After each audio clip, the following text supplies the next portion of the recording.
Nama saya Sumiati. Saya adalah salah satu juru kunci yang merawat di makam Kyai Soleh Darat yang ada di TPU Berkota ini. Oke. Umurnya Ibu berapa nih? Saya umurnya 56 tahun. Kebetulan saya jaga di sini meneruskan dari mbah saya, terus turun ke ibu saya, lalu ke saya. Ini saya baru 10 tahun. Ini kan dulu saya warga asli Semarang dan Ya. dulu kan saya juga sering lewat sini ya Bu. Ya. Nah ini kan dulu belum ada gapura ini gitu. Betul. Nah bangunan gapura ini tuh baru berapa lama nih? Oh, kalau ini ya Mbak, memang makam Kyai Soleh Darat ini lama sekali tidak disentuh oleh pemerintah. Jadi baru 1,5 tahun yang lalu itu dibangun dari gapuronya, kemudian dari jalannya, kemudian dari tempat untuk berwudunya. Setelah itu baru ke joglonya Mbah Soleh. Baru 1,5 tahun. Berarti kondisinya makam Kyai ini sekarang udah lumayan bagus ya, Ya, daripada dulu ya? alhamdulillah sudah nyaman Mbak, peziarahnya sudah tambah banyak. Pertanyaan kedua nih Bu ya. Ya. Apa sih yang Ibu tahu tentang Kyai Soleh Darat dan gimana perannya dalam sejarah Semarang? Kisah hidupnya Kyai Soleh Darat ini gimana? Ya, jadi Mbah Soleh Darat itu adalah ulama besar ya Mbak ya. Oke. Jasanya beliau itu menerjemahkan Al-Quran ke dalam bahasa Jawa. Oke. Jadi pada waktu itu pada zaman penjajahan Belanda kan sekolah dilarang, pengajian dilarang. Bagaimana caranya Mbah Kyai Soleh Darat ini tetap menyiarkan agama Islam tanpa ditantang oleh Belanda. Nah, lewat tulisan Arab pegon gitu, itu diterjemahkanlah Al-Quran ke dalam bahasa Jawa. Sebenarnya itu dalam bahasa Jawa, tapi tulisan Arab. Kan Belanda tidak tahu, taunya itu bahasa Arab. Ya. Dengan cara itu Mbah Kyai Soleh Darat berhasil. Kemudian Mbah Soleh Darat menciptakan kitab banyak sekali dengan bahasa Jawa lewat tulisan Arab pegon tersebut. Pertanyaan nomor 3 ya Bu. Gimana sih bagi Ibu tuh makna dari spiritual dari makam Kyai Soleh Darat bagi masyarakat lokal, atau ada nggak sih tradisi atau ritual khusus yang dilakuin di sini? Karena enggak ada ya Mbak ya. Jadi sebagai juru kunci itu saya juga selain merawat, membersihkan makam, kemudian saya ini menjaga, itu saya juga harus paling enggak tuh saya itu mengamati peziarah. Jadi mereka itu kesini tuh tujuannya apa gitu. Kemudian kalau dari yang rombongan wisata religi itu memang dia mungkin memang berwisata ke tempat ulama. Tapi kalau untuk yang pribadi datang itu kan mereka punya kepentingan masing-masing. Jadi di situ tuh kita sebagai juru kunci kadang menanya apa Pak perlunya apa. Nah, itu kita juga harus meluruskan bahwa kalau kesini ini jangan meminta kepada yang sudah meninggal, gitu. Kalau kesini ini ya kita ngaji tawasul di sini, tapi tetap mintanya kepada Gusti Allah, gitu. Jadi kita tetap meluruskan, Mbak. Jadi mereka-mereka yang mungkin kesini salah kaprah, minta kepada yang leluhur-leluhur itu kita meluruskan. Kemudian untuk ritual-ritual khusus yang bagaimana enggak, saya kira enggak ada. Okay. Nomor 4 ya Bu. Ada nggak sih cerita atau legenda yang terkait dengan Mbah Soleh Darat yang sering diceritain oleh pengunjung atau masyarakat sekitar? Iya, jadi ada Mbak. Jadi itu namanya apa Mbak? Karomah. Karomah. Ya, karomahnya Mbah Soleh. Jadi pada waktu itu Mbah Soleh kedatangan tamu. Gitu, juga seorang kiai. Tapi beliau ini sangat sombong. Jadi kiainya ini omongannya tuh tinggi-tinggi. Pada waktu itu Mbah Soleh itu kan punya kambing banyak, gitu. Sedang tamunya itu membawa 1 ekor macan, gitu. Kemudian karena tamunya itu sudah bermalam di situ, gitu, suruh menginap, tapi tamunya ini sesumbar. Lah terus macanku toko endi. Lah kok nek macan ku campurke ning wedhus iki mesti wedhuse dipangan macan. Dia sesembar kayak gitu. Tapi sama Mbah Soleh Darat, oh monggo istirahat di sini dengan tenang, istirahat yang enak gini. Ternyata besok paginya itu justru macannya Kiai ini yang tewas, gitu, meninggal. Sedang kambing-kambingnya milik Mbah Soleh Darat itu selamat semua, gitu. Jadi barulah tamu ini, loh, iso macan ambek wedhus kok. Lah baru kan dia baru menyadari bahwa Mbah Soleh ini bukan orang biasa, gitu. Jadi Mbah Soleh itu punya apa ya? Itu punya kekuatan, ya punya karomah inilah. Ternyata saya ini kok jadi malu. Saya tadi sombong gitu. Macan sama wedhus kok nyatanya macannya yang Nomor 5 nih. Gimana perawatan dan pemeliharaan makam Kiai Soleh Darat dilakukan? Ada nggak tantangan utama dalam menjaga makamnya Kiai Soleh? Sekiranya enggak ya Mbak ya. Jadi saya itu kalau siang gini memang banyak peziarah. Jadi kita nyapu itu sebisanya. Jadi misalnya peziarah di sana kita nyapu yang sebelah sini, peziarah di sini, kalau sini kotor kita ngapel ke sini. Tapi kalau saya malam hari, saya tuh datang, saya pasti nyapu dulu. Semua saya sapu. Kemudian saya pel semua. Kemudian saya mengisi air di tandon air untuk yang wudu. Kemudian saya juga di situ ada kucing-kucing banyak, saya makan kucing itu. Kemudian bersih semua, saya duduk itu aja. Pokoknya ya sambil membersihkan itu juga saya juga baca-baca Al-Fatihah atau apa gitu. Nomor 7 ya.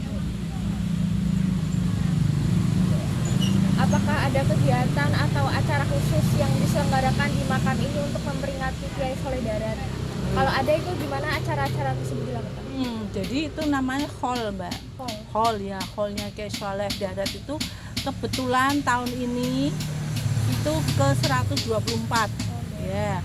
Terus hallnya itu jatuh tiap tanggal 10 Syawal. Jadi 10 hari setelah Idul Fitri itu hallnya Mbah Soleh. Nah, di situ itu dihadiri dengan 4 unsur, yaitu satu dari PCNU, kemudian dari Pemkot, kemudian dari Kopi Soda, kemudian dari pengajian akad pagi. Jadi Kopi Soda itu ada komunitas khusus pencinta Kiai Soleh. Nah, di sini waktu hall ini, hall di Kiai Soleh Darat ini lain dengan hall-hall yang lain. Kalau hallnya misalnya di Kaliwungu itu kan sampai beberapa hari, kemudian ada pasar malamnya, kemudian ada mainan anak-anak dari malam. Kalau di sini enggak Mbak, ya cuman hari itu aja, kemudian diadakan pengajian, kemudian diceritakan sejarahnya Mbah Soleh. Setelah itu tahlilan sama-sama, terus selesai gitu aja. Ya, jadi khusus pengajian. Jadi di sini tidak ada yang jualan apa, meremo itu malah tidak ada. Tempatnya tidak ada. Oh iya, sudah penuh gitu. Ya penuh gitu. Jadi cuma acara itu toh. Dari Pemkot siapa yang menghadiri, mewakili siapa. Nanti dari PCNU siapa, dari keluarganya Mbah Soleh yang menceritakan sejarahnya Mbah Soleh itu siapa gitu. Terus kadang kemarin ada Ibu Wali Kota, Bu Ita. Ya. Nomor 7 ya Bu. Bagaimana interaksi dengan pengunjung yang datang untuk ziarah atau berdoa di makam ini? Harapan Ibu ketika pengunjung itu datang tuh gimana sih?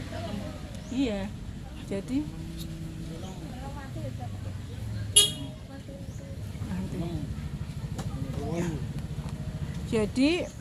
interaksinya apa ya Mbak? Ya kita tuh sebagai juru kunci, sebagai yang merawat itu ya kita harus ramah ya. Jadi kita itu tamu datang kita sapa, kita kasih salam gitu. Dari mana Pak?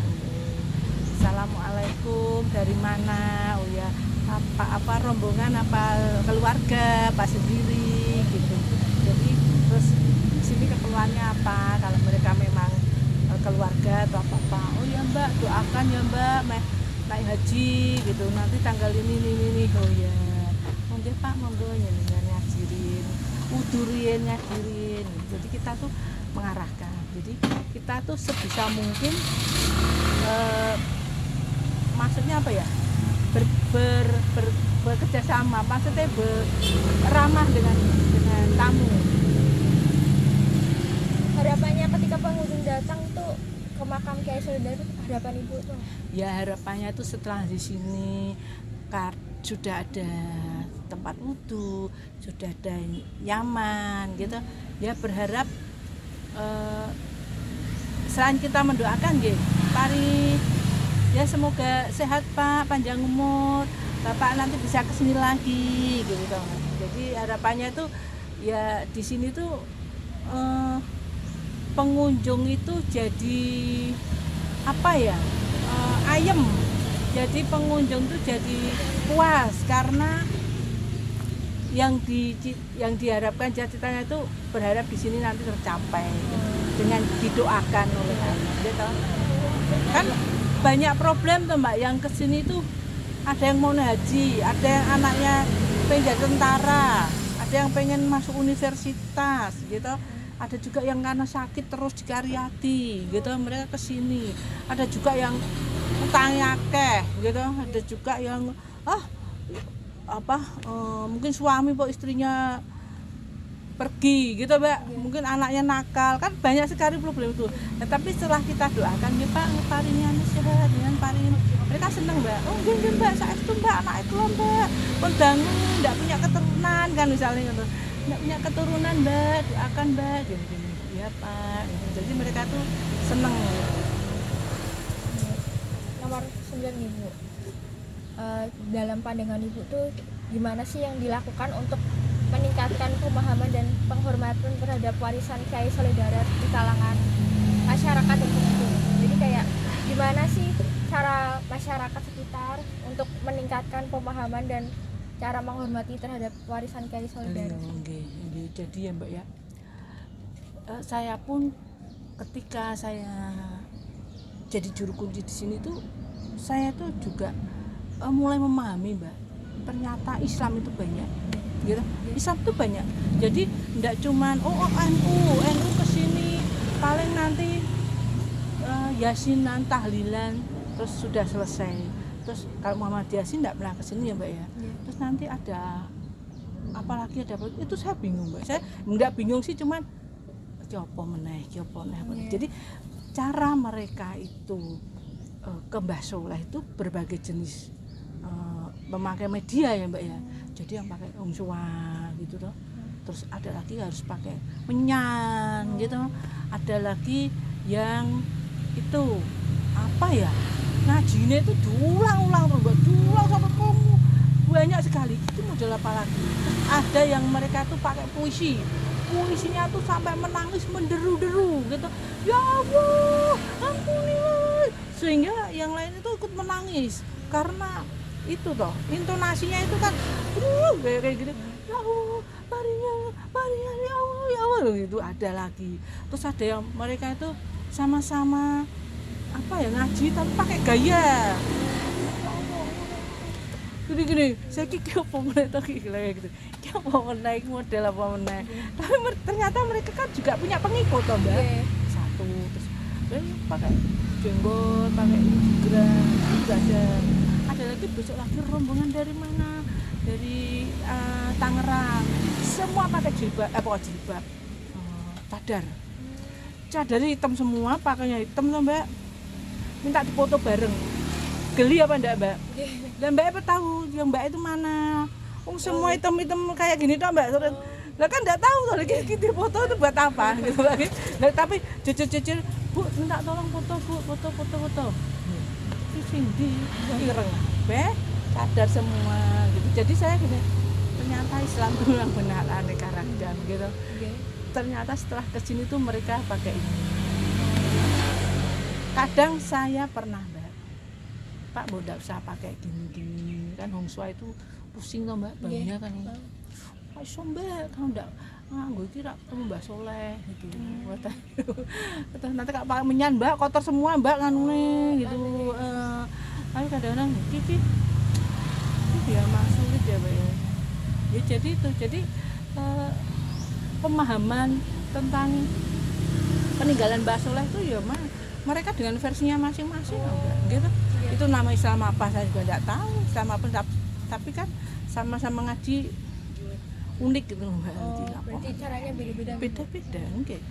Nggih. Ada nggak sih Bu yang apa namanya pengunjung tuh yang setiap hari apa datang? Oh, banyak.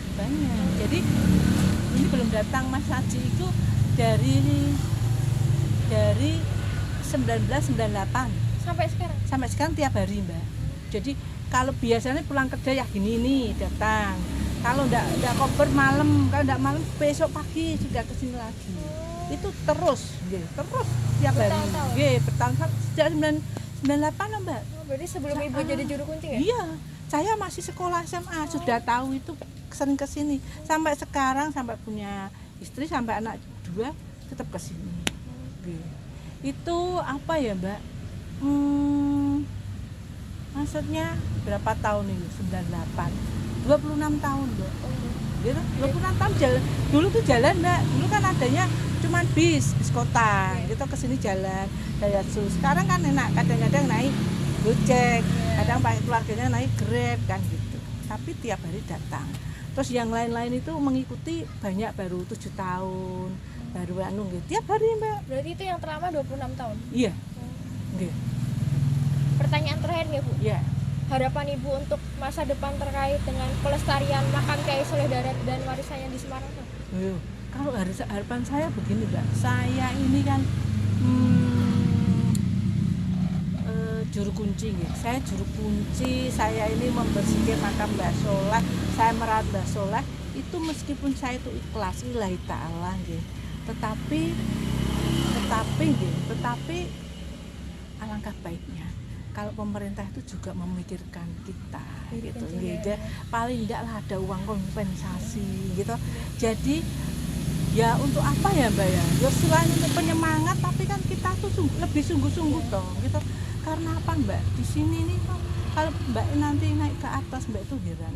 Kenapa kota itu banyak sekali? Di sini kota. Karena memang kita tidak ada gaji dari pemerintah. Itu kota-kota itu di wilayahnya masing-masing. Jadi pas bawah mungkin yang jaga bawah dia pengen pasang kota, nanti pas tengah pengen pasang kota, akhirnya di Mbah Soleh pun ada pasang kota itu jadi karena tidak ada kompensasi dari pemerintah. Berarti semenjak direnovasi pun juga belum ada bayaran sama sekali? Enggak. Belum ada omongan dari pemerintah? Belum. Cuman saya sudah pernah ketemu dengan dinas pariwisata. Memang ada bocoran seperti itu. Di mana-mana makam ulama itu yang mengurus ada. Tapi saestupa mbok kulo diusahake. Tapi nol. Nah belum sampai itu dipikirkan enggak tahu. Tapi cuman ya kita berharap ya Mbak ya. Apa ya Mbak ya? Ya maksudnya sedikit banyak apa sebesar apapun itu maksudnya kita alhamdulillah akan dipikirkan gitu. Oke. Saya harapannya gitu. Jadi ya pemerintah itu sudah memberikan fasilitas, mungkin ada gapuro, ada jalan, ada joglo gitu. Tapi untuk yang merawat itu gitu Mbak, belum ada yang memikirkan. Nggih Bu, niki sampun selesai nggih. Nggih. Mungkin itu saja. Terima kasih nggih Bu nggih. Nggih, monggo Mbak. Mugi-mugi informasi yang saya berikan bermanfaat ya Mbak ya. Nggih, amin Bu.